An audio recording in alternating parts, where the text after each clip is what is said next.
Hello, listeners and viewers, and welcome to our Feelin Film miniseries where we discuss each new weekly episode of Amazon Studios' show, The Lord of the Rings, The Rings of Power.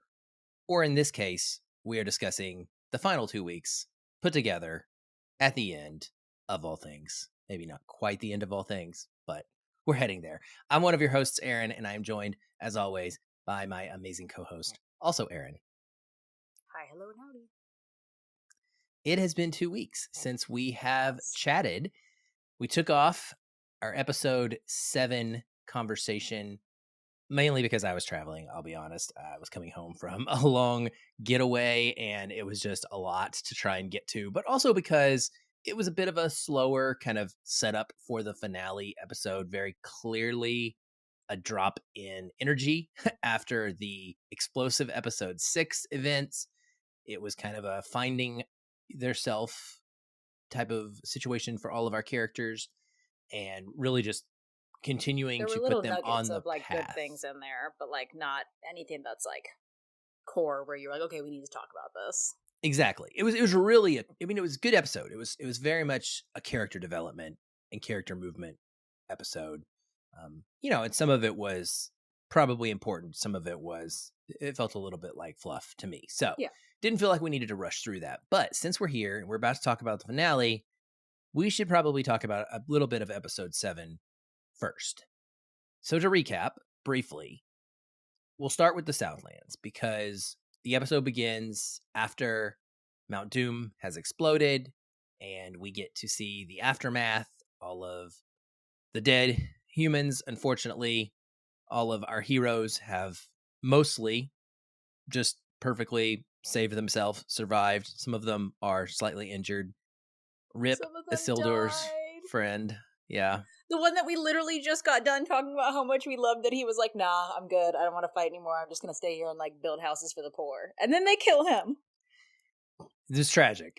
I got to admit, I was not thrilled. I mean, I wasn't upset with the storytelling choice, but of course. No, I was just sad. I was just bummed more than anything That's else. how it works, like, though. He wanted to get away.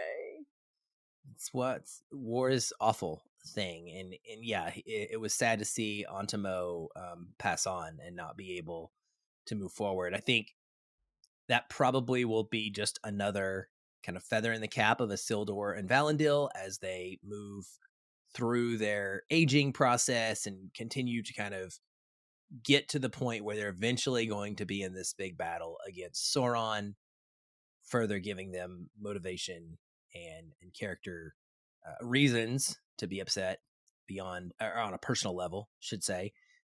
We get to see Galadriel and Theo for a while. I was very curious about your thoughts on this, Erynne, because we have talked in depth a lot about our kind of mixed feelings on Theo. Did anything stick out to you about that relationship? Well, before we go to that, you kind of glossed over something here. That despite us knowing it didn't end this way, they kill Isildur. And I thought that was a really strange choice because we do know how this ends. Like, we know what Isildur has to do. So I thought that was a really strange choice that I don't know where they're going to go with it, because beyond this in the next episode, they didn't do anything after that. Like, you see his dad as like, oh, my boy. Like, but it's not even like a Cedric Diggory moment. Like, his dad's just like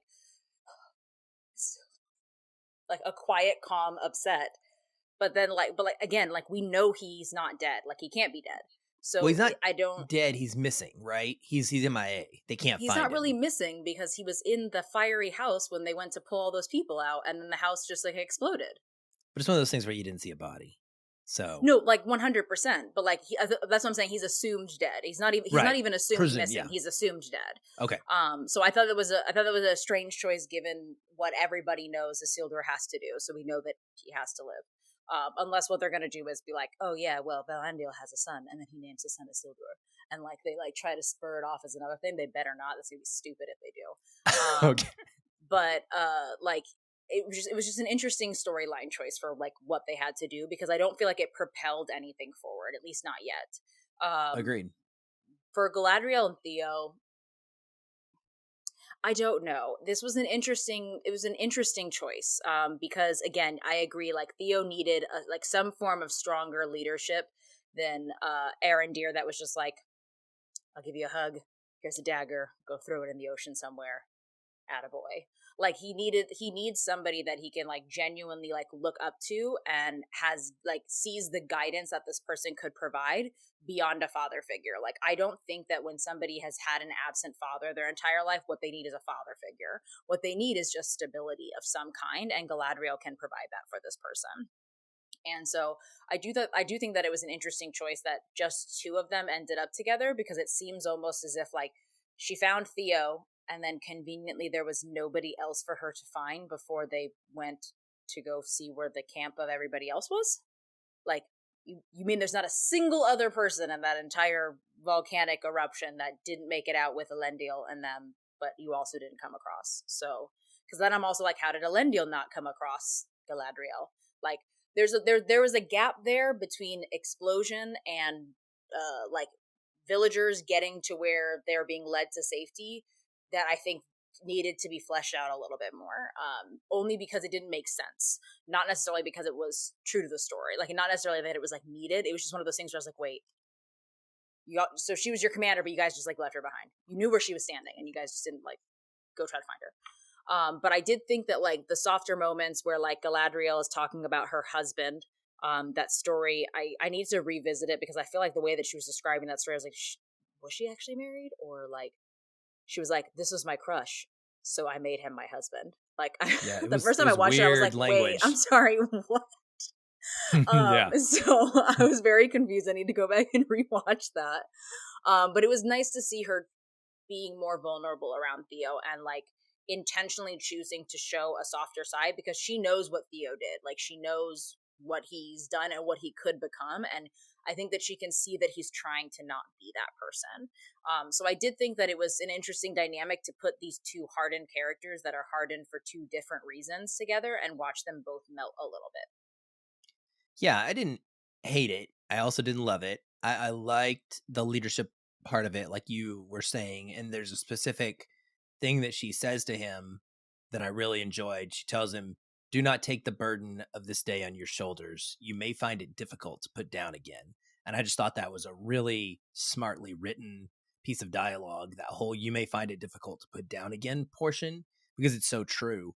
And we can see in Theo's character that like these events are building now. Like this dude is going through a lot in the last few He's been weeks or whatever traumatized. the time frame of this is. And you know, we get when they reunite with Arendir and Bronwyn, there's a brief moment where we realize like, oh yay, everybody we know is alive, you know, except for Isildur.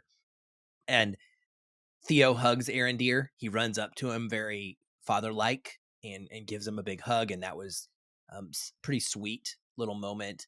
And then Galadriel gives her sword to him before that episode ends, and I was a little bit annoyed, to be honest. I was like, listen, you know, this You kid, kind of need that. this kid is nothing. Okay, no, I mean, he's been through some stuff by accident. He has made some poor choices, but like he is no one of consequence in the here and now. I guess is what I'm saying. Like he's just he could very easily just be another human, right? But I know we are propelling this into something where it feels clear to me he is going to be an integral portion of this story going forward. He is going to be someone who plays a major role in a way that we probably weren't expecting when he first got introduced. Just the way that they seem to be setting him up. Yeah, and I mean, but the thing is even though they like we were introduced to Theo, he's already become an integral role. Like in season 1, his character arc is integral. Like him finding the hilt of the blade and the way that he uses it, and then determining that what he experienced in that moment is not what he wants to continue experience. Like I don't feel like Galadriel gave him her like I agree it was a confusing moment where I was like, okay, like what are you trying to get across with this action? But the way that I took it was more about like her showing him like you can do great things, you don't need great power to do them. Like use this sword, learn how to wield it, like you can protect your family. Theo's also been somebody that has been repeatedly throughout the season told he's just a kid. He's not there to have any like massive responsibility or to fight or protect the people that he loves. Like he was told to get in the house with the women and children and as every parent has ever done, like, no, you're going in there because you're a big, strong boy and you can protect them, which we all know is absolute bull. But like, I think, like, to me, the moment read more like Galadriel being like, you can do great things. You don't need great power to do them. And to me, that felt a little bit more resonant to her being like, I believe that you are not like a terrible kid. Like, you made some poor choices, 100%. She's like, but you have an entire lifetime to correct them. Like, use this sword to do, like, to avenge those people, or to like protect the people that survive. Like you said, like, don't continue to carry the burden of this day. It doesn't have to define you. So I felt like that was maybe what they were trying to get across with that gesture, versus like, you are like the child that would be king kind of thing.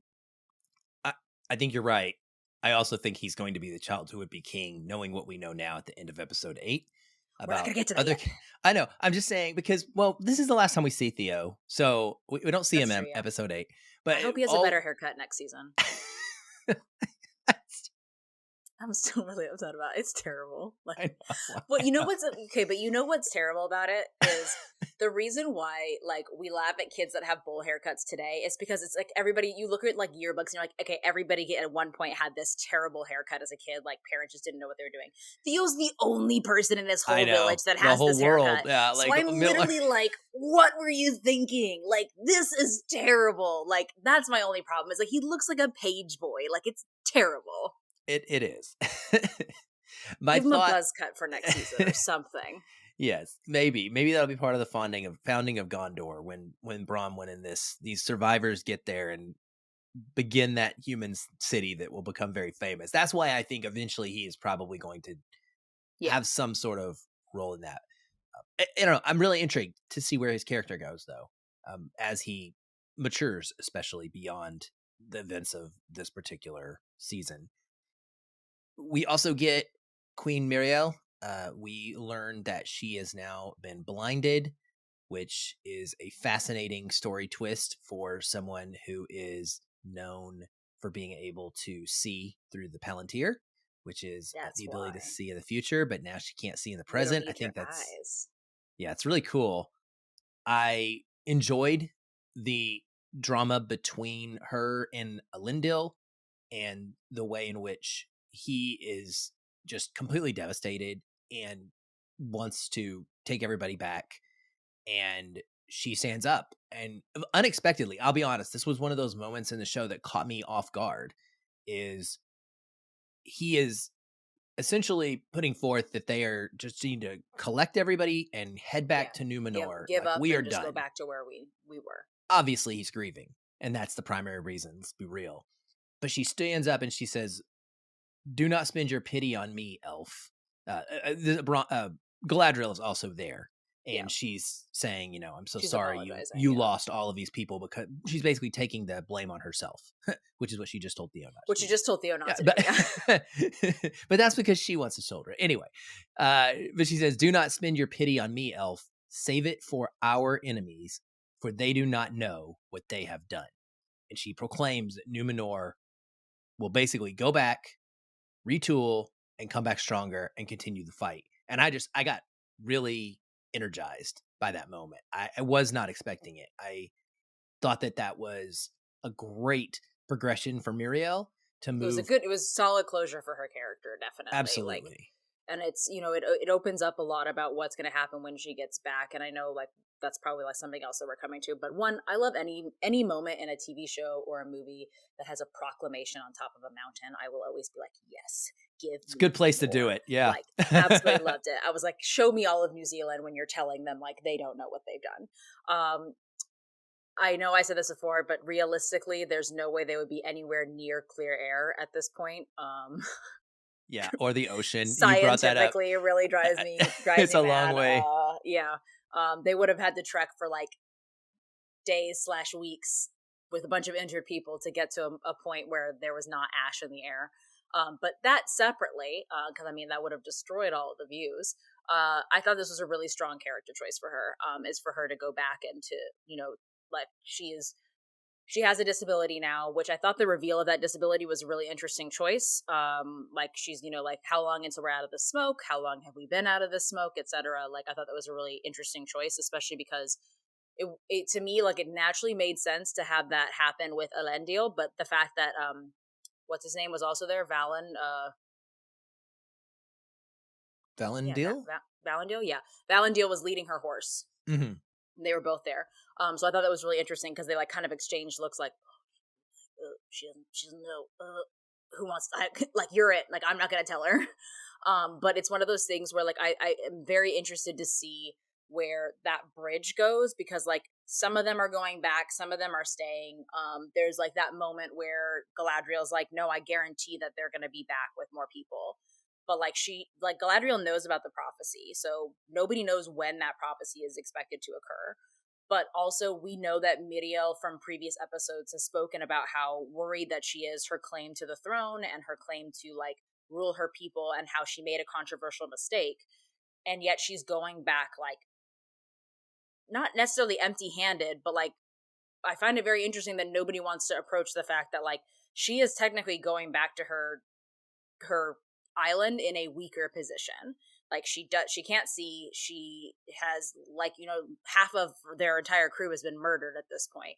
So, like, she's going back, and then she's going to try to tell them that, like, oh yeah, we need to send more people, when it's like, what do you have to like, what's your leg to stand on at this point? Like, I know she doesn't know, like, her dad and everything like that, but, like, it was just a very interesting, like, I'm very intrigued to see where this political undertone for Numenor specifically goes. And I'm glad that all the politics of the show aside, for the most part, are relegated to just Numenor, and occasionally, like, stuff within the elves world. It's not like an entirely political system within the whole show. So I'm very interested to see what this undercurrent of Farazan and everything that's going to happen whenever Midiel gets back to the island.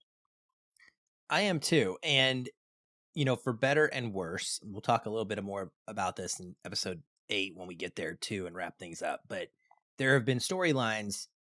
There's so many things going on now that they can't possibly address every single thing in every episode. We've seen it for a while.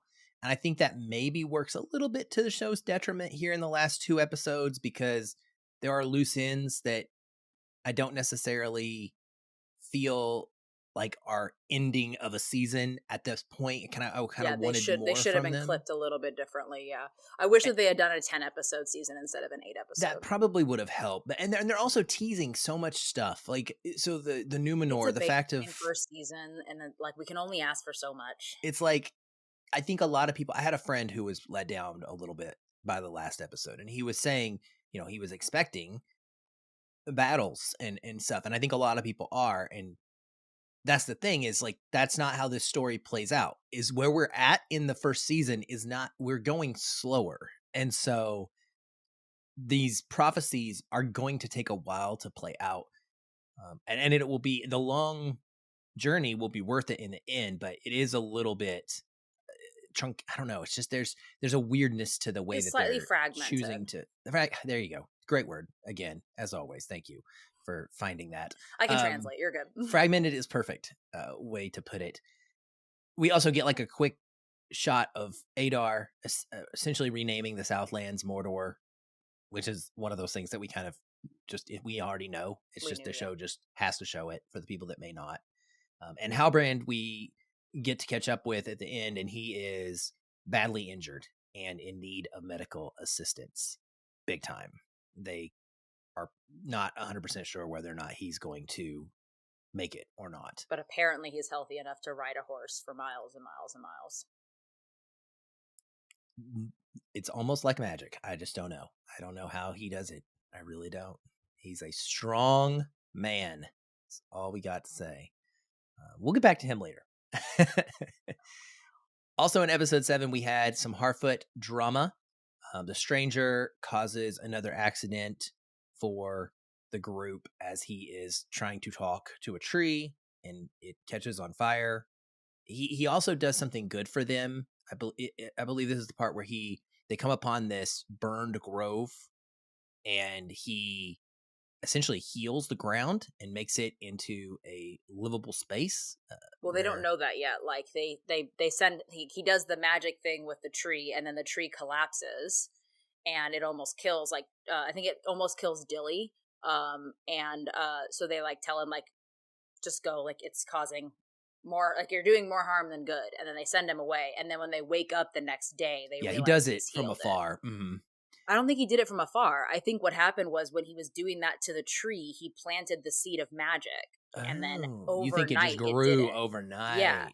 because the last thing that you see after the tree I collapsed or like whatever that. and he's sent away is you see a little bud forming on that tree. I So missed you that. see something growing on the tree after he leaves. So I don't think that he's, at afar like grow. Like I think he put the magic back into the earth, and then when he left, you just saw the fruit of that happen, no pun intended, the next day. Oh, I love that. That's even better. Because it takes patience Yeah. and a little bit of destruction to create, essentially. And so they saw the damage first, and then they send him away.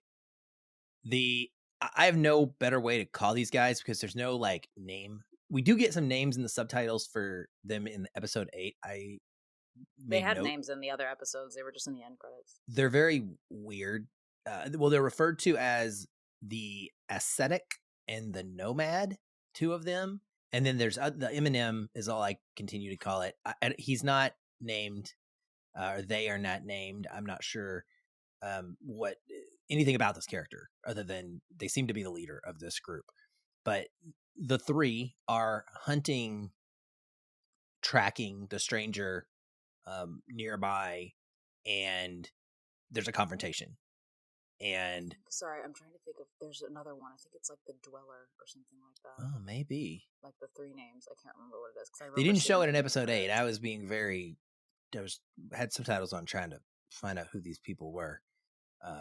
Essentially, they're religious fanatics, is what we end up learning about them. Is what it feels like. Yeah, they're zealots of some kind. Mm-hmm. Cult But followers. they do have like an interaction with the Harfoots here. We see some of their magic in play.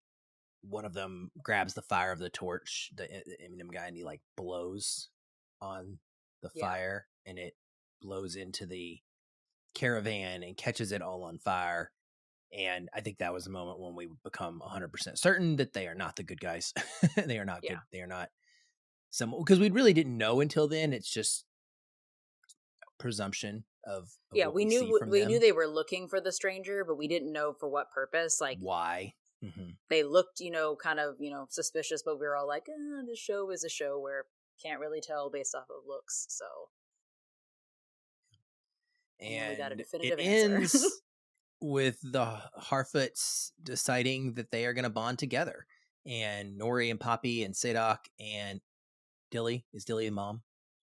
You mentioned Dilly is whoever the younger sister.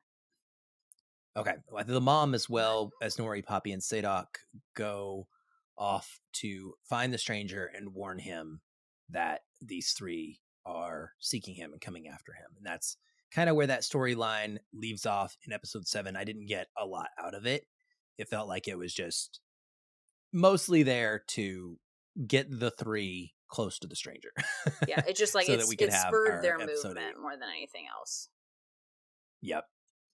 And then we got a whole section in Khazad Dûm. Yay! We get to go back and see some dwarves, and we absolutely love everything that we get Marigold. with our beloved dwarves. Marigold. There you go. So she is with them.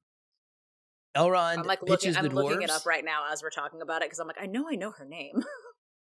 No, I appreciate that. I'm sure everyone listening will too. Hopefully I'll remember that. Maybe not. I'll recap on names before we do season 2. But Elrond is pitching the dwarves to trade for Mithril. He's making Gil-galad's offer, basically telling King Durin, listen, we need this because we need it to live and stay here in Middle Earth, or else we're going to have to leave. Durin's like, no, because I'm a dwarf. Hard pass. And I'm mean. Yeah, not going to happen. He's like, we're not going to do that. And we get a lot of drama between King Durin and his son, Prince Durin. We get some softer moments between Elrond and Durin, and a beautiful little moment where Elrond actually gives back the piece of Mithril that Durin gave him. And I love one of the visual moments in the show where he is laying on the table, or he puts it down on a table next to a leaf, a dead leaf, and the mithril begins to essentially heal this dying leaf or dead leaf.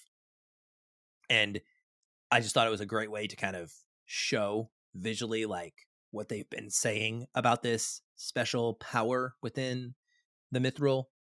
And we also get Elrond admitting to Durin exactly what we believed back in one of the very first episodes, which is that he lost the rock smashing contest on purpose. I absolutely loved Durin's response to this, just his facial expression of you MFer. Like, I mean, it was such a like, he's like, I got a bit winded. Beautiful. Yeah, it was so good. And it ends that scene with Durin about to tell Elrond his secret family dwarven name. I guess they have these secret names, and Elrond says no, wait and tell it to me later. And I just I don't know, everything about that friendship, it very well may be my favorite thing about the whole show. I just, anytime those two are on screen together, you add in Disa as well, when she's, with the two of them Disa. Or with Durin, those three there's such a great chemistry between them and the way that their character arcs are going. So yeah, it's an interesting section. We lead up to Durin eventually catches them trying to mine the mithril anyway, and he kicks Elrond out of the city. And oh my goodness, it results in like big time, seals it up.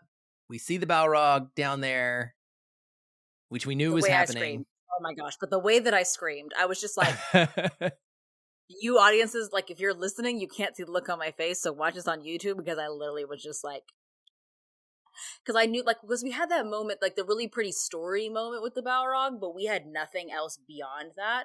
And I know, like, part of me is wondering, does Durin know? Like, does King Durin know? And that's why he's like, I don't want you mining any deeper. That's a great point, because he's shifty. Because that's a very common thing we see in leaders, right? Is withholding information from the public as to not create a panic.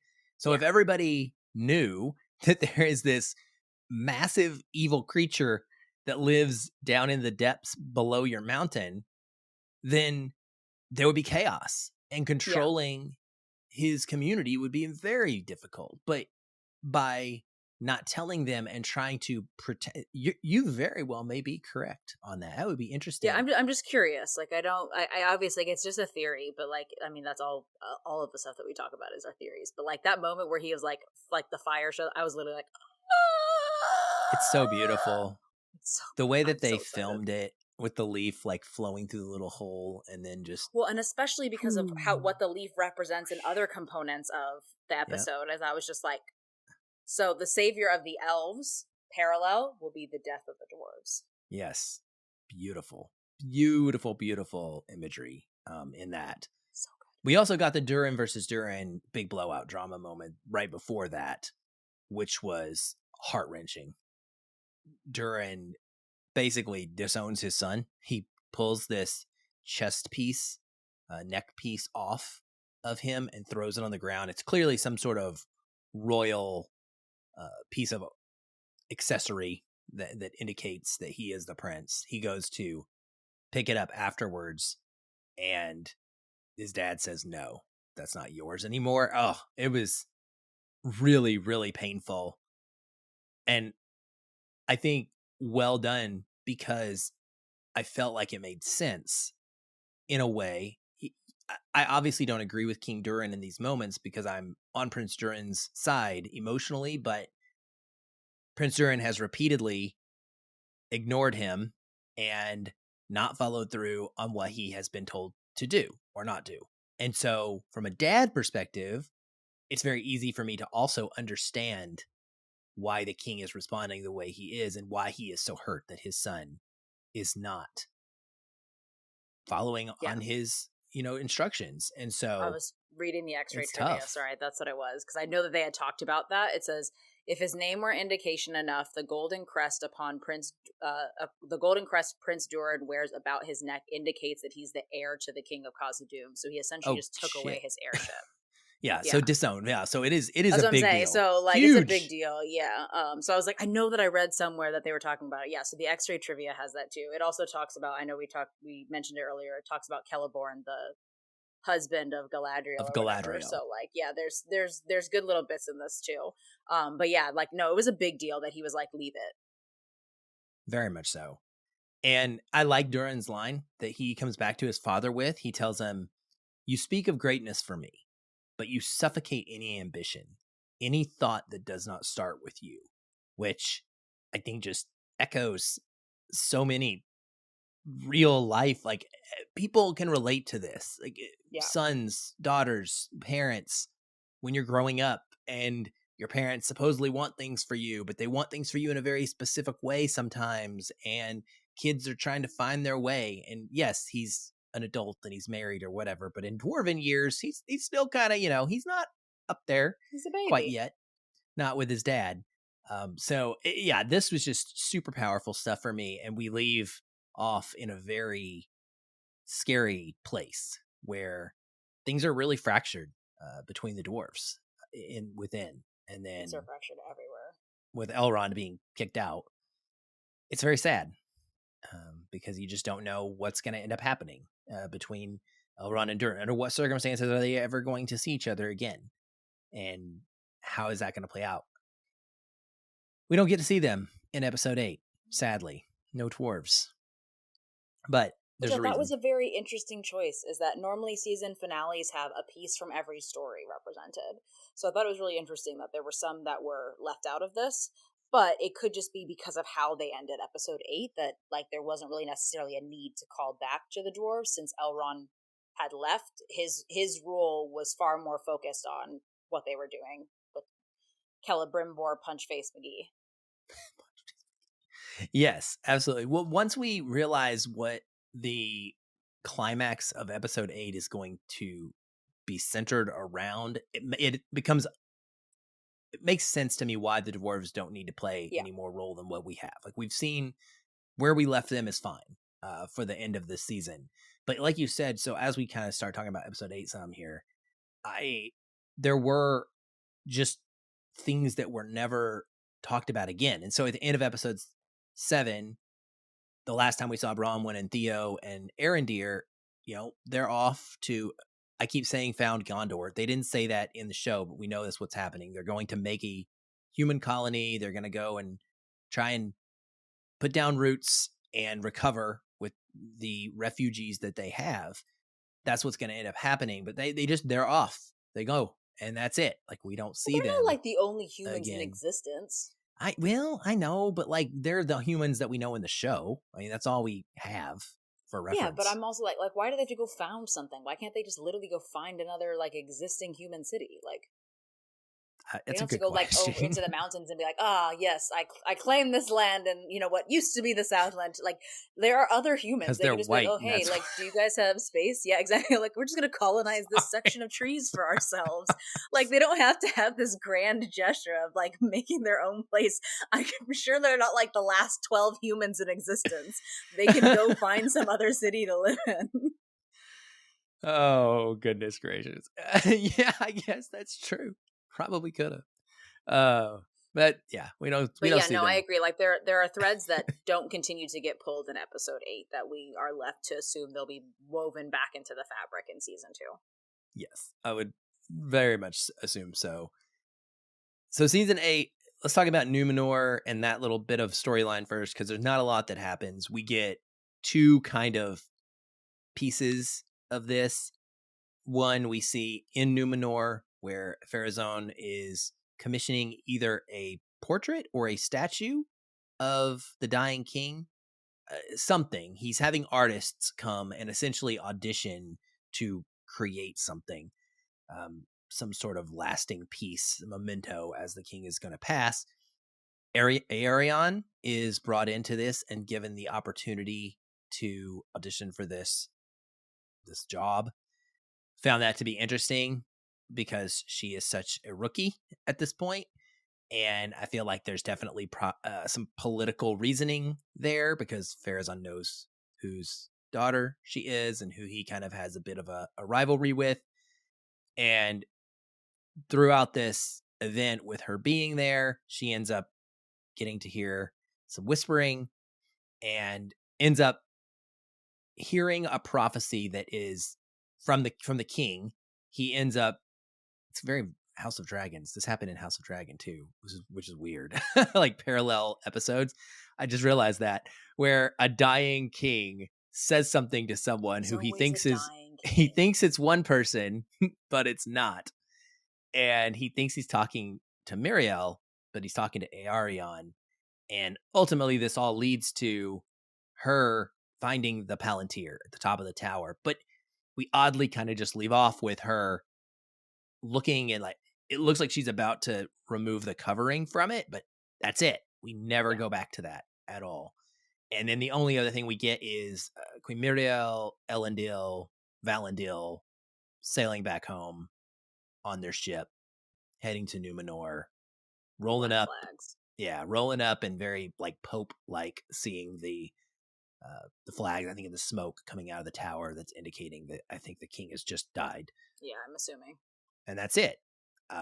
Which I found to be a bit lacking, honestly. I feel like it didn't need to happen. Like, I feel There like, you go. honestly, they could have pushed that into season 2. Like, there was not, like, beyond Mariel getting onto that ship, there was nothing else that really needed to happen that felt like it was a stake in the ground. I see why they chose to put it in there, because it does raise the stakes for what she's returning back to, but I don't necessarily think that it was needed.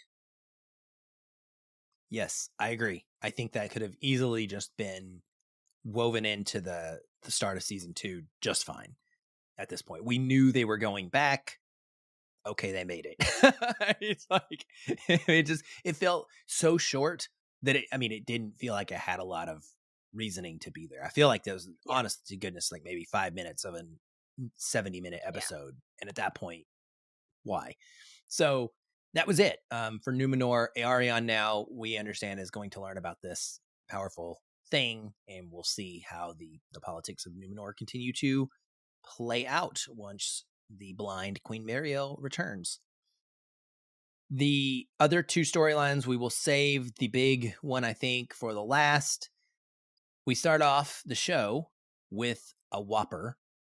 We begin in a place called Erynne Hundley, which I immediately screenshotted and sent to you and was like, oh my God, this is amazing.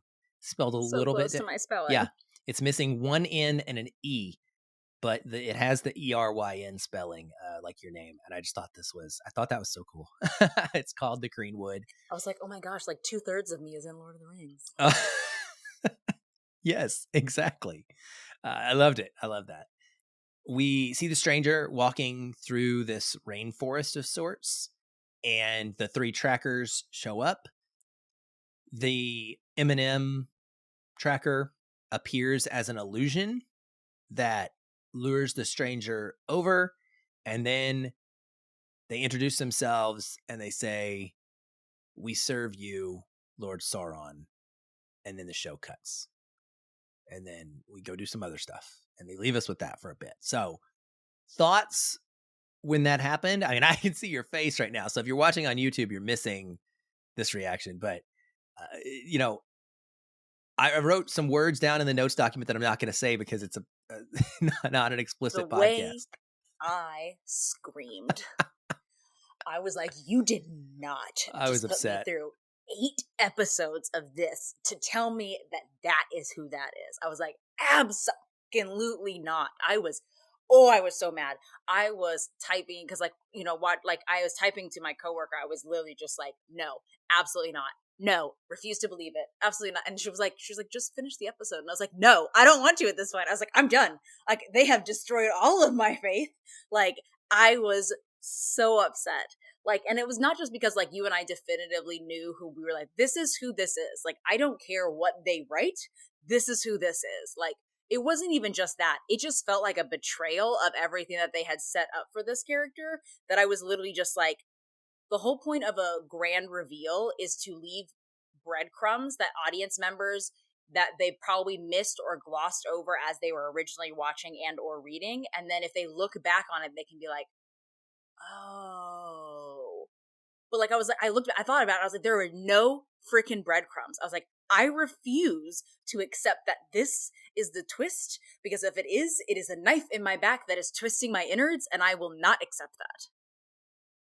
I was not happy either. I was pretty You upset. text me and I was like, just keep watching. Yeah, you said you passed on forward what your coworker told you, which I appreciated. You know, it was smart. It was very smart. It was very but smart. I'm not happy. Yeah. I went through a whole range of emotions in that moment. So it was a smart choice, but I don't think it necessarily was the most believable choice, but it was a good gasping moment. Well, I think the goodness we had seen eke out in the character over the last couple episodes as he was bonding with the Harfoots, and obviously as he had just prior to that created the grove for them or healed it. I think those particular choices really are the ones that made it less believable, because I think if you had maintained his ambiguity, which for quite a few episodes you just weren't 100% sure, like, could this be him and not understand yet and realize who he is?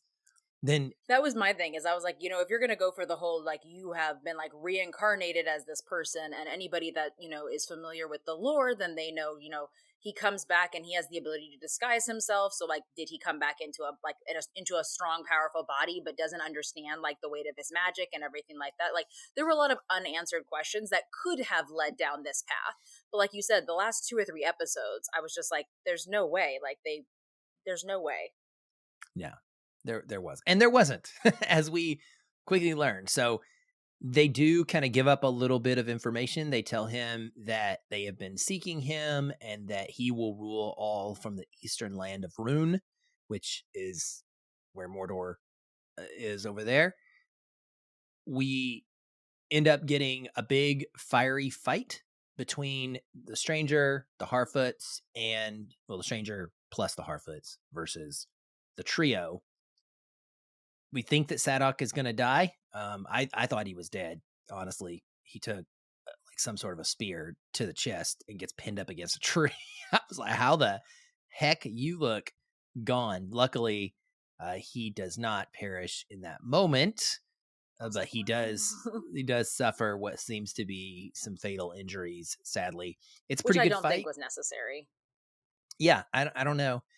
I always just say, like, if you kill a character, it has to serve a purpose. Okay. Like, if you kill a character that you have intrinsically linked characters to, like, it has to serve, like, there has to be a reason. Like Automo, like you said, this could easily be the spurring component of why, like, Isildur and Valandil are like, we have to finish this for him. Like, he didn't want this, he didn't have a choice in this. Like, we have to finish this. I don't see how killing Sadok at this component like does anything for Nori or the stranger. I can see where they like. I guess I can see where it could go for Poppy, but I needed more from that moment to show that it was worth it, not just we're killing this character because we've all been like, oh, we like him. That's fair. I think it gives somebody else an opportunity to lead the Harfoot clan, and for that reason, I mean, he was old. I'm not saying like anybody who's old deserves to die. He looks old. I don't know. I feel like Frodo was 60. I guess they're pretty. They do have pretty long lifespans. So. No, I get what you're saying. It adds an emotional, compelling moment to the fight. It adds stakes essentially, and this all results in the stranger heal him though. My goodness, the power that this wizard exhibits is very strong. And we don't know that he's a wizard yet. Well, we do. He's an Istar. They say that. They haven't said it yet. Like they whenever did. They say whenever he fights the thing, right? Yeah. He's like whenever he fights and kills the trio or whatever. Like, have they already said that to him? Because I didn't think that Sauron was. So at one point, Eminem, as they're about to fight, and so it's right after the stranger ends up taking. I'm sorry, but it's right after the stranger takes the staff away from him, and Nori has told him only you can show what you are. He says something about like I'm. That's right. Like they say the word, yeah. And Eminem, like, it zooms in on him. He says, it is not Sauron. It is not our Lord. It is him or the other. It is the Istar. And then wham, like he freaking wipes them all out. Oh, I know what it is. They just don't know that it means the word wizard until the end of the episode. Right. I'm personally like translating. Yeah, we know what that word means, but like they don't. At the end, he says like, "Oh, you guys would call it a wizard or whatever." Yes, right. And so they know that multiple Maiar exist in the world. The Istar being one version of the Maiar. Sauron is also a Maiar. He is more powerful. The wizards Istar are kind of like almost like a sub segment of the Maiar, and that's what Gandalf and Saruman are a part of. Yeah. What's really interesting here is that we're still not and Radagast. We're still not 100% sure this is going to be Gandalf. I mean, obviously, all of the signs point that way. Honestly, if they make this Sauron, I'll never. Well, no, I don't think it would be Saruman. I think it might be a blue wizard. So the blue one, yeah. The blue ones are never really introduced. We just know they exist in Tolkien's lore, but they don't. But he's in all gray. Yeah, I know. Right. It doesn't really make a lot of sense, but it's got to be Gandalf. Like I will probably. I would love it if they brought blue wizards into this, though. Like I would love it if they on this journey. In addition to this being Gandalf, exactly. Yes. Like I through the 5 seasons, if I don't and Radagast and Saruman at one point or another, I'm gonna be pissed. But I would love if they also added in blue, just because, like you said, like they exist. That to me would be the perfect time for fan fiction because we don't know much. We don't have a lot of frame of reference. Like that's something that can easily be built upon. It would be silly to not bring that in. So with you, 100% there, and it will be a very good way to explore what this group accomplished in various ways outside of just the one specific instance we get introduced to them during The Hobbit, The Lord of the Rings. So I like where we end up with this. It ends up with Nori staying with the stranger, and the Harfoots and Poppy take off to move on to new land, trying to find somewhere safe. There's a beautiful goodbye between Nori and her parents. I love scenes like this where a child says something or reminds a parent of something that the parent has said to them, a piece of advice that the parent probably thought the child wasn't listening, or it just wasn't connecting with them. And she echoes that back to her dad. And it's just like, oh man, I as a parent myself, that just was super meaningful because it felt like such a validation that your parent, and I know that that's what the dad felt in the moment, was like, okay, I've accomplished what I wanted to do. And my daughter listens to me, and I feel good about that. And her mother and her are having their goodbye, and she says, I'll be careful, mother. And I love this too. And her mom says, no, you'll be bold. Which I was like, oh. I know. My little feminist heart was like, yes. I'm sure there's going to be a bunch of men everywhere that are so angry about it, but yes. Yeah, well, I love it. Forget them. Yeah, that it was outstanding. And again, like just perfect setup here for why Gandalf would later entrust and call upon hobbits in The Hobbit and in Lord of the Rings, because he is bonding and his first interactions in Middle Earth are with Nori, and she is showing him their strength and their boldness. And it's such a great backstory.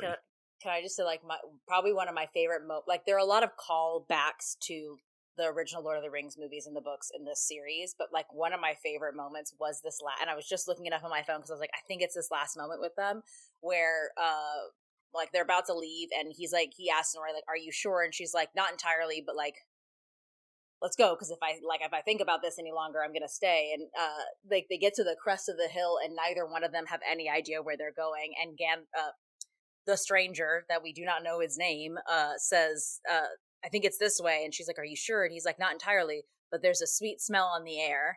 And I thought it was very good to call back to the, like, when in doubt, follow your nose. Like, the air is less foul over here. And I was just like, oh. Yeah. Like, that's just it. It's like, you can't tell me that that's not him if you're going to put stuff like that in the script. Like, that to me would be a cheap trick to play on audience members if they're going to do callbacks specifically for Gandalf and then not make him Gandalf. Absolutely. And I think the first season is this one where we're getting the feints, and I think as we are going to talk about now, as we move into this whole Eregion, Gil-galad, Galadriel, Halbrand, Celebrimbor section of the show, the big chunk, I think we're going to hit a place now in season 2 where it's not nearly as much about like, ooh, is this the person that you do? It's going to propel. Right. We're not going to be asking pump fake. questions about who people are as much as just, okay, now we know who characters are and let's actually develop them as we know them and start building those relationships more deeply. And so I'm totally fine with that. You know, 1 season out of 5, it's fair to have some fun. First season especially. Yeah. So this big section, this is where everything is happening. Lots of meat. Gil-galad is on the way to meet up with. Is it Gil-galad or Gil-galad? Gil-galad? I don't. Oh, did I say? I did. I said Galahad. I was like, have I been saying his name wrong this whole time? No. You have been saying Aragorn wrong for 8 weeks, but you have that. Aragorn. It's Aragorn. Yeah, if you don't go back and listen because you'll be embarrassed. Oh, does it sound like Aragon? You just say Aragon. I don't have the heart to stop you every time. Oh no, I know it's Aragon. I know it's Aragorn, but like saying it doesn't feel right. Saying like the way that I have to say, it's like you saying Arondir. Like it's the same thing as I'm like Aragorn. Like I feel like I have to like push it. I'm Aragorn. Well, and you're in love with Aragon. So, I mean, it's understandable because this is an actual thing that exists. It's not like you're just making up an alternative. But yes, Gil-galad, not Gil-galahad. This is not King Arthur's Lord of the Rings, is on the way. And he is expecting to have a solution. Elrond was sent out to make this deal. Dude, let's save the elves. He rides in. Galadriel is there. She has Halbrand. She brings him in to get healed up. This is a sweet reunion moment, I thought, between Galadriel and Elrond. I really enjoyed them getting to connect. Am I right? And was it the first episode, the last time they would have been together, right? We haven't seen them because the end of the first episode is her jumping off the boat. So like that, like we haven't seen them together since the first episode. Wait, is that the end of the first episode or the end of the second? I always forget because they put they had premiered 2 episodes at once the first week, but I think it's the end of the first one. Yeah, so we haven't seen them together since Gil was like, go on that boat, float to your destiny. It was sweet, I think, getting to see them again. And I'm excited about having them back together because I like that pairing and I want to see more of that relationship building between the two of them. Celebrimbor and Halbrand, interesting relationship starts to form. Halbrand is also a smith, which we knew. They meet in his workshop. There is a quick shot of 3 gems, and I started geeking out in that very moment. I was like, oh my God, I know what those are going to be. And Halbrand is suggesting to Celebrimbor that they need an alloy, which is the name of this episode, to be mixed in with the mithril in order to amplify its qualities. So there's a little bit of kind of scientific, / magical speak in this episode and understandably so, because he's not wrong though. Like the way that he described it's not wrong. Yes, I agree. And because there's whole back. I see where this could lose some people because it's kind of dense is where I'm going. Yeah. In the creation of the rings in general, like your mind has to take a jump and they're trying to explain it versus a lot of time you can just know like, oh, that ring is the most powerful and it controls the others. Yeah. Like all I need, if I know that on a broad level, I can enjoy the story, but trying to understand how the rings got made and why they are able to be powerful is a little bit tougher. I think they did a solid job of finding a way to do that, but it's not the most entertaining part of it. But knowing what is coming is interesting. I liked that the proposal was to make a circular crown because of the way that the circle affects the power of the magical object. I liked that. And there's a great line where Celebrimbor is talking about what these are going to be. He says, it's a new kind of power, not of strength, but I think it's Celebrimbor, not of strength, but of spirit, not of the flesh, but over flesh. This is a power of the unseen world, which it is Celebrimbor, because that's what makes Galadriel like. Oh yeah, Like she perks up. Like She's like, I've heard that before. Why did you say that? Yeah, like, and it's specifically over flesh. That's like the key thing, is like it's power over something, not power in, like, and especially because elves in general work with nature, not exerting power over nature or not against nature. Like, elves inherently of themselves work with the way the world does. They're supposed to be ever moving and flowing and adaptable. They don't control over things. Like, it's an inherent feature of being an elf. So for Celebrimbor to say that in general, let alone for her to be like, I heard this before, like, who told you that? Yep. They tell him that they're going to need more time. And he says, nope. Gil-galad says, that's it. He says, shut down Eregion and everybody get your butts back to Lindon. The elves are out of here. We are leaving Middle Earth. Elrond claps back and hits him with the, yeah, but once upon a time you said this, and so now you'll be a hypocrite. So you need to give me 3 months. And I love the look on his face. And Gil-galad's like, okay, crap. Like, you got me. That's such a great. Like, I swear, kid. He's like, you're so freaking annoying. Yep. But fine. It's just such a good little mentor-mentee moment where it's one of those like, but. Yes, I love it. So he gives him the 3 months, which is enough apparently to get this job done. Galadriel, meanwhile, after the perk up that you mentioned at that specific quote, she starts seeking history of the Southland's royal lineage to kind of further dive into who Halbrand might be. While that's happening, we're learning that the Mithril is not bonding well. They're using force, and so they realize that they're going to have to make smaller items instead of this one large crown. So they decide, we'll make 3 rings. 3 little crowns. Actually, they actually decide they're going to make 2 rings at the beginning, and instead of a crown, but obviously still circular. And then we see Halbrand. Well, first of all, we see Galadriel on the banks of the river. It's beautiful, beautiful backdrop, reading a scroll, coming to this realization of some kind of what this scroll has told her. She expresses a moment of kind of shock. And Halbrand shows up. And I will tell you, Erynne, when he admits who he is, and when she confronts him, and she says, there is no, dead king, he's gone. He's dead. You can't possibly be this king. And he's like, I never told you I was.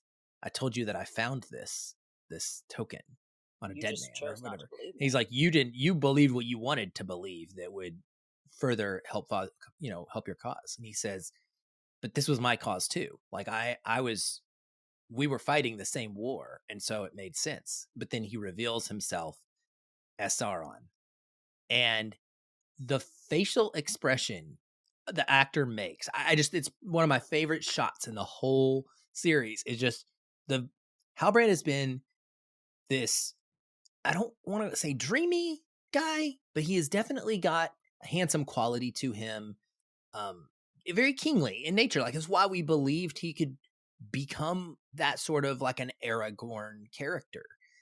And the look of just this smiling, grinning happiness, and goes to just, I mean, it's awful. It's a 180. Yeah. It is a 180, and it is terrifying. And it launches us into this whole sequence. So what did you think about this? Because we essentially get to see Sauron using some of his powers. We've already seen that he's known as the Great Deceiver, which obviously he has done by presenting himself as this Halbrand character. But we see him go into Galadriel's mind. He uses these tricks, tries to pretend that she is talking to her dead brother, and he sends her back to various points in her life and decision making that she had to do. I thought it was awesome. I thought it was just such a great way of showing us just how strong he is from a mental magical standpoint and not physical. And that she had to really, I mean, she's Galadriel and she had to really fight hard against it. Yeah. Um, I had lots of thoughts.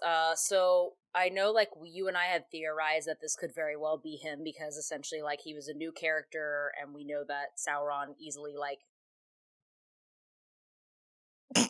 sorry, I was trying to get to mute. Sorry, you want me to mark that? Sorry. My allergies are going crazy. We knew that, like, Sauron could easily disguise himself as anybody. We didn't know who he could be. Like, that was a very smart ploy from a show perspective of, like, this could literally be anybody. Like, we don't know. Like, it's up for grabs. But people, because he is a new character, have been theorizing since the beginning that he's Sauron. We've seen, bursts and displays of massive amounts of power, negativity, and or, like, enraging things happen as they go. The big tip off for me that it very well could have been him was the moment with Adar.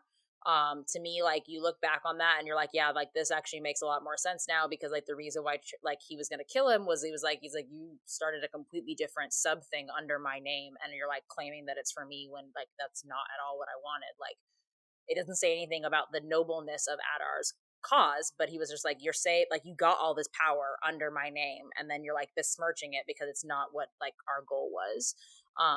So yeah, like, it's one of those things where, like, they led up to it. It didn't, that the reveal in and of itself felt like somewhat squandered in that moment, and it felt like there was a big betrayal, but I wanted more. I don't know why. Like, I felt like there was something that wasn't there that I wanted. I liked the flashback thing was really cool.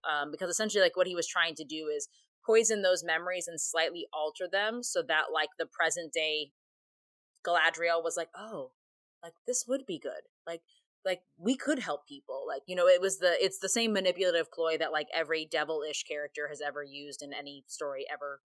They, ply your ears with sweet words and, like, what they think that you want while always having their own agenda. So, like, I thought it was really well done on that component of it. It was a little, like, scattered and fragmented, but I think it was intentionally done that way. So, like, I thought it was a really smart ploy to lean into, like, what they had created for that. And I like that the justification for making 3 rings came about from that. I thought that was really smart to be like, because it is true. Like, they always say that there's true balance with 3 of almost anything, which is part of why 3 is my lucky number. But, like, with the 3 of them, my first thought was literally like, I swear, if you give Celebrimbor one of those rings, punch that dude in the face. I'll put that ring on and I'll punch that dude in the face. But the whole thing with Sauron, I guess what I don't understand is, after Galadriel had this, like, light bulb moment and she's, like, been put into a trance or whatever, and he's, like, trying to, like, change her mind or whatever, like, where did he go? Well, Like, he's just Mordor. gone. But no, but I'm saying, but, like, I he's know. just gone and nobody seems to be concerned about it besides Galadriel. Like, Celebrimbor, who's been, like, they've been all up in each other's business for several days trying to get this magic, metal to work. All of a sudden it's like, oh, well, I guess my buddy's gone. Oh, well, I'll keep working. Like, nobody seems to care that all of a Yeah. sudden this person that's been core to how they're, figuring out the science is now gone. And, like, there's the one question of, like, well, where'd he go? And she's like, like, don't concern yourself with it. She's kind of like, I effed up, but don't ask any questions. Like, if you trust me, just, like, don't say anything. Right. And she's like, I'm going to deal with this. Yeah. I really liked the reveal so back to that point that I told you, some of my friends were like, man, where was all the fights and the battles and all this? I liked the drama here because never have we had backstory for Sauron like this. Him having had a relationship with Galadriel and him telling her, you bind me to the light and I bind you to the power. And essentially, he is making this case that they want the same thing, that they want to save Middle Earth. And she calls him out and she's like, yeah, but you said you want to rule Middle Earth. And he's like, well, yes, that's how we're going to save it.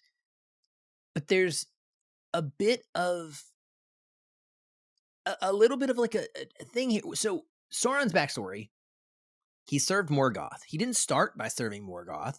He was Yeah, I was gonna say corrupted. we still only have like a limited amount of his backstory because we only have the story for Sauron as he is now, not the Sauron before with the previous war. Exactly. Well, and he specifically kind of talks in this episode about feeling regret for serving Morgoth. But after Morgoth got defeated, Sauron in the lore, he disappears. And then this is where he reappears as someone, a different person in the lore or whatever. But that's essentially what Halbrand's character is doing. Someone that ends up helping to get the rings created. But what I feel is like we're getting this more nuanced and interesting Sauron, who is not just pure evil following in Morgoth's shoes, but that has gone through serving the evil, now maybe genuinely thinking he wants to help the world because he was against Adar. He was not trying to create the same Mordor and scorched earth that Adar was. We have always believed, I think, that, oh, well, Sauron obviously wanted it to be like that. This is giving us another reason for the creation of Mordor, where Sauron is more like, I just want to be the one. I think he just basically has ultimate faith in only himself and thinks that he's the only one that can end up doing this.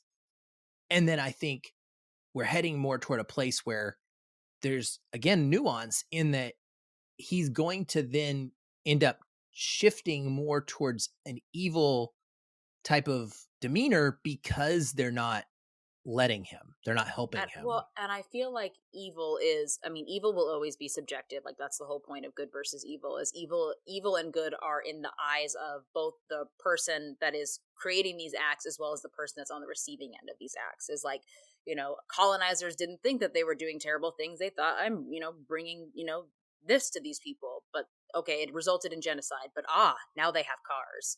Like, you know what I mean? Like it's not like they have there's a warped sense of self-morality in good versus evil acts. And I think that we're seeing that play out within Halbrand's character is that like you said, it is the same thing as Adar though. Like Adar wants dominion over an area, but he wants it for the purposes of this one group has never had a place to call home. He wants to give them that. Who he kills in the process of that, he doesn't really care. But once they have that, as far as we know, Adar was like, cool, they have Mordor now. Like, we don't need to do anything else. Y'all can go you guys can replenish across the entirety of the earth. This will be orc territory. Y'all go do whatever you want. Evil can reside here and be fine. If it stretches beyond the borders, y'all can deal with it then. But as far as we know, Adar or Adar or whatever the heck we're going to call him, like his goal was just to create a safe haven for these creatures that Sauron and or Morgoth had no problem just using for what they would do for them and then was willing to just like dispose of them afterward. So like there is that underlying current of like what Adar was doing was he saw a wrong and tried to create a right from it. But that right, in turn, he sees it as a right. Like he has entire faith in himself and what he's doing, but he's doing it at the expense of like murdering all these other people. But at the same time, all of these other people would have no problem murdering every orc that they came across.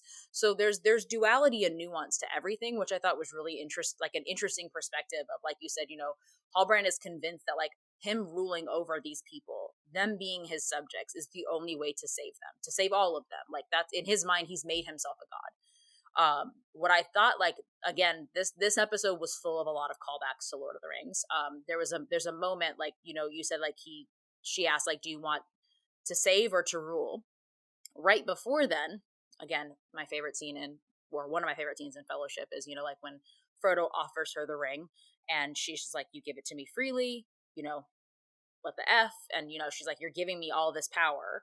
But like literally, like on that boat, in her like warped sense of reality, when Halbrand's trying to convince her, he's like, I would make you a queen, as beautiful as the sea, and stronger than the foundations of the earth, or something like that. But it's literally almost the exact same line from Fellowship when she passes the test. So it's almost like she's passing a test twice now. So she's passed the same test with the allure of the exact same power. And what I find very interesting in it is that like the anger that she has in this is so very different than why she passes the test in the future. And so what I think is going to be really interesting is the development of her character. At this point, she's just pissed that she's mad at herself for this more than anything else. Like, she's mad that like she trusted this person despite her better judgment at the beginning, and he convinced her to trust him. And then like she ignored all of the other signs along the way. And then like she saw herself get pulled and dragged closer to evil while in his presence and didn't recognize that that was what it was. And so I think that the poison component that I found very interesting throughout the whole season is like Gil-galad believes it. You see it with Galadriel and Hallbrand, is that like poison, when left to just survive, it will find a way. And like this anger, this darkness, this, you know, this hatred that's festering within her, Gil-galad was like, well, if we send her away, then it goes away with her. So it's like they're all trying to snuff out the root of this evil, but in completely different ways and in completely different like executions. So it's going to be really interesting to see like moving forward how each of these storylines take the impact of knowing that he was right freaking there and none of us really knew. And like they call him the great deceiver for a reason, but how forgiving can you be with if like the most ancient, who are supposedly the smartest creatures, were also deceived by this person? Very, very good. Yeah.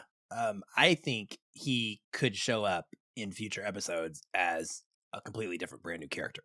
And I was wondering if you got like I've been debating whether or not they're going to do that because everybody got really attached to Hallbrand's character this season. I know. So if they change his sad. face each season, I feel like they're going to lose out on development of that. But it would make sense. I just don't know whether or not it would be like a justifiable expense. Yeah, I don't know how they'll handle that. Speaking of callbacks, real quick, tangent. In episode 7, there's a moment where Galadriel and Theo, when they're off on their journey in the forest together, that they come upon a band of orcs and they have to hide from those orcs. Oh, yeah.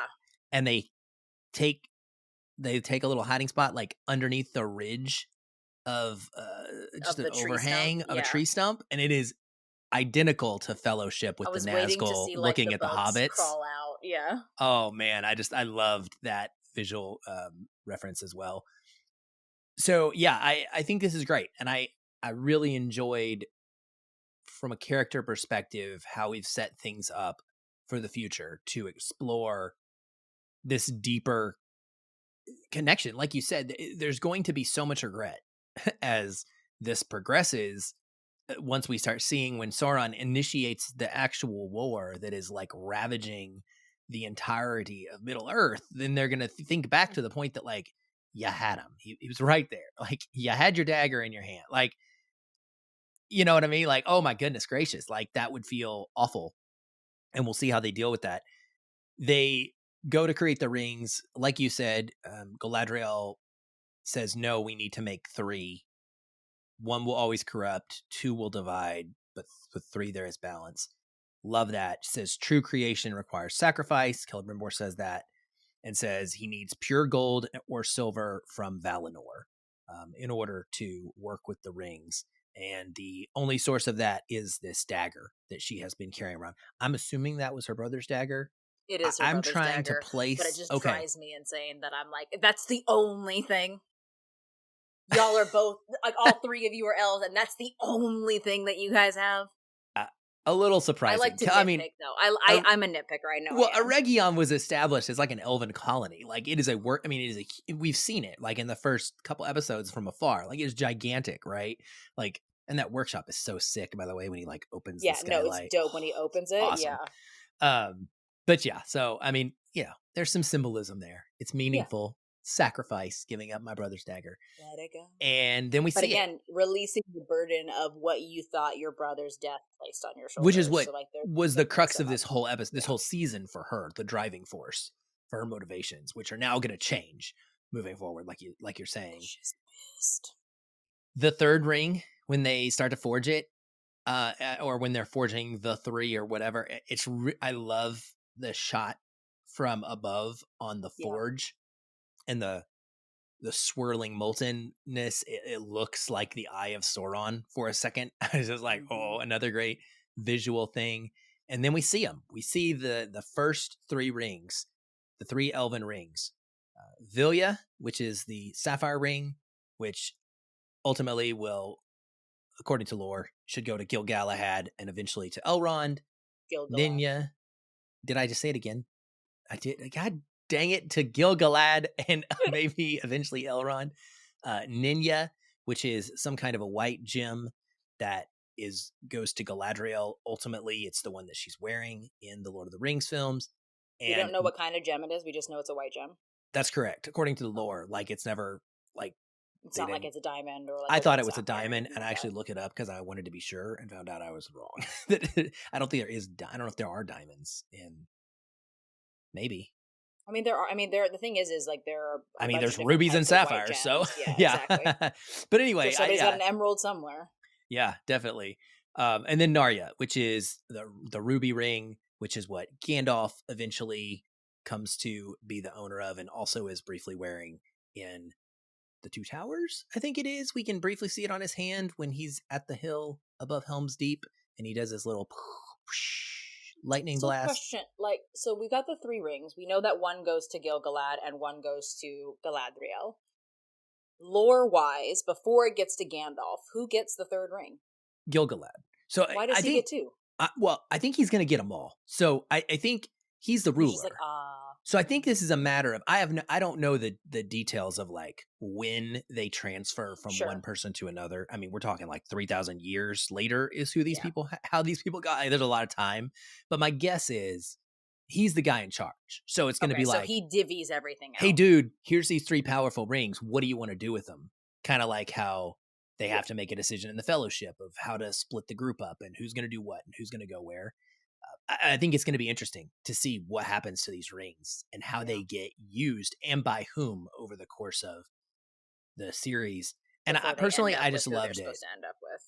I don't know why I wasn't expecting it to end like this, but when it did, and it hit me that we were slow playing the creation of the rings. I mean, it only makes sense because we're building up to the big war. We got 5 seasons. You can't make all 19 in one season. What's the point of that? But man, I loved it because we got our 3 elven rings. That means we're probably going to get a season that builds up to the 7 dwarf rings, and then probably things are going to happen that lead up to the 9. I know you and I are excited for that part. I want all of season 2 to take place in Khazad-dûm. 7 dwarf? 7. All I want. 7. Who's getting 7 dwarf rings? That's something I'm very curious about. We don't know. Erynne, I don't even know how to respond to that. Is that why they had 7? Anyway, you've thrown me off.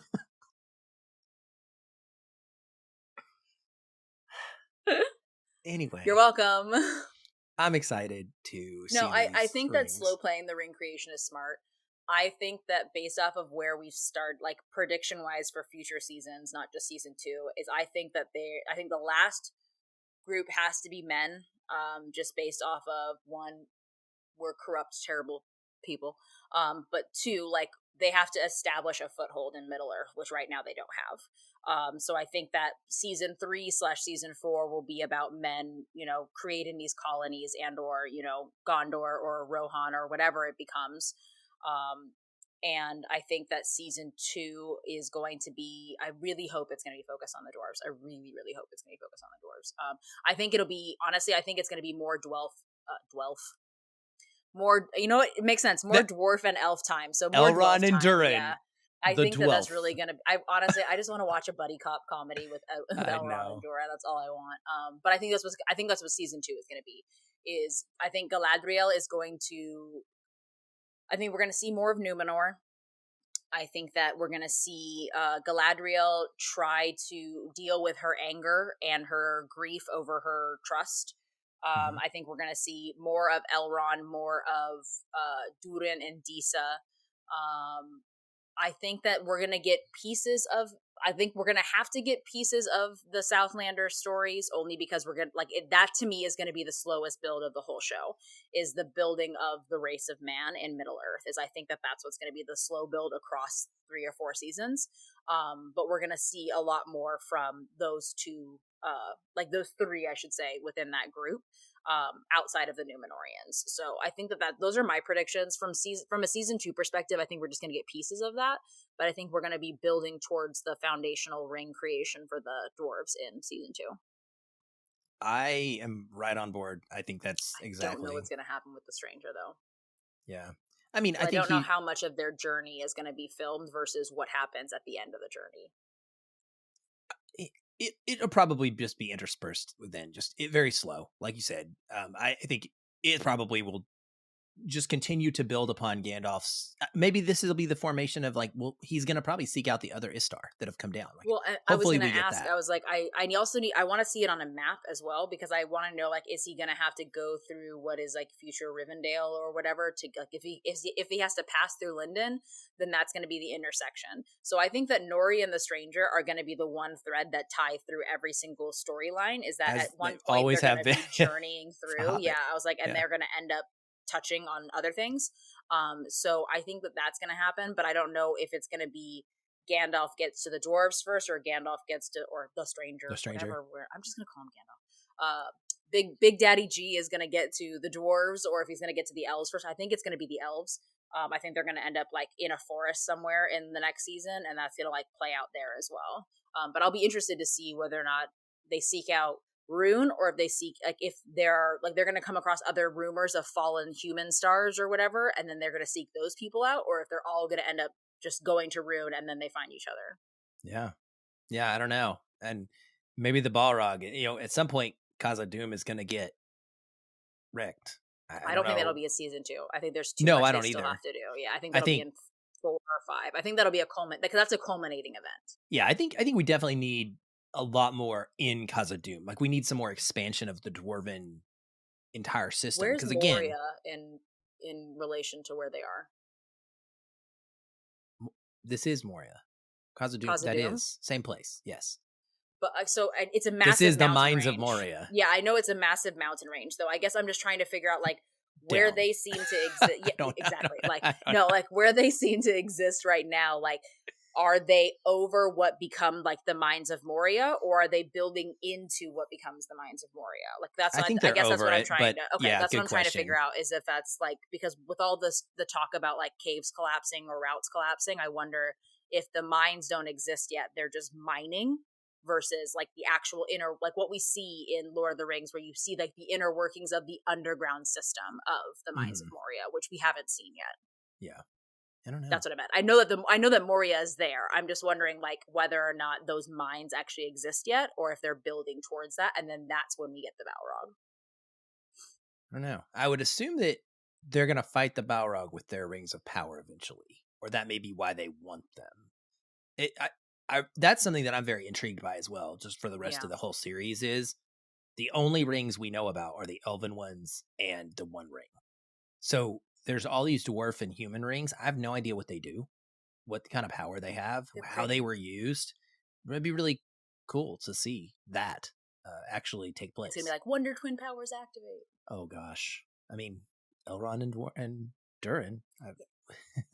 They're just gonna like fist Oh bump my and like god. shape of a Oh hawk. my god. Giant eagle. Go. I was like, No. they just turn into the giant eagles. Yeah. Honestly, though, if we go the whole 5 seasons and there's no giant eagle race, I'll be really upset. We've already seen one, and it was getting itself killed, unfortunately, by a fell I need beast. more. Yeah, I need more. we need something. All right. So overall, satisfied with the season? Like where it's Yeah, going? I give it. I mean, the thing, like, there are problems. Like, I don't think anybody could sit there and say that there aren't. But I am intrigued enough to watch the next season. Like, I'm not going to sit here and say that it's there aren't concerns or issues that I have with it, but I'm not going to abandon it after this one season. I didn't abandon Parks and Rec, and it's now my favorite show of all time. So there we go. And their first season was not great. Yeah, I really loved it as a whole. Had definitely, like you said, some ups and downs and some shakiness to it, some fragmented storytelling that wasn't my favorite, but I think the foundation is there to build upon, and I hope that they take the positive feedback that fans have given, not the Elrond crazy and Durin.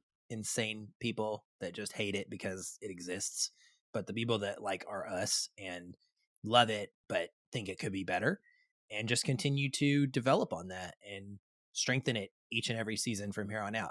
I love that it has a known endpoint as well, that we are not we going know beyond what everything 5. is building to. We have an event that we're headed toward, and it's just a matter of getting us there in the most, not necessarily most efficient, but the Most best satisfying way. Yeah. So yeah, I'm really happy with it. I was very nervous coming into its existence, and yeah, it's been fun. And it definitely enhances it. I think getting to talk to you about every episode, I'll be honest, is always a plus. It just makes me appreciate what I watched even more. So thank you for You're doing welcome. this. This has been fun. Excited for next year. Yeah. All right, everyone. Well, thank you for listening one last time. Erynne, why don't you tell people where they can find you on the internet if they wish to stalk you? No, don't stalk her, please. But if you do want to talk to her. I hate people in general, so just please don't stalk me. You can find me at essentially Erynne on pretty much every site. ERYNNE. Hit me up. All right, and you can find me, Erynne L. White, AARONELWHITE, all over the internet. That's Twitter, Facebook, Instagram, yada yada. And there are show note links. There are links in every show notes. Oh my goodness gracious. This is how we fall apart at the very end. There are links to all sorts of things and places you can find us online in the Just show check notes the show notes to every episode. With that, we'll wrap this up. Thank you for watching and thank you for listening. We'll be back next year. One podcast to rule them all.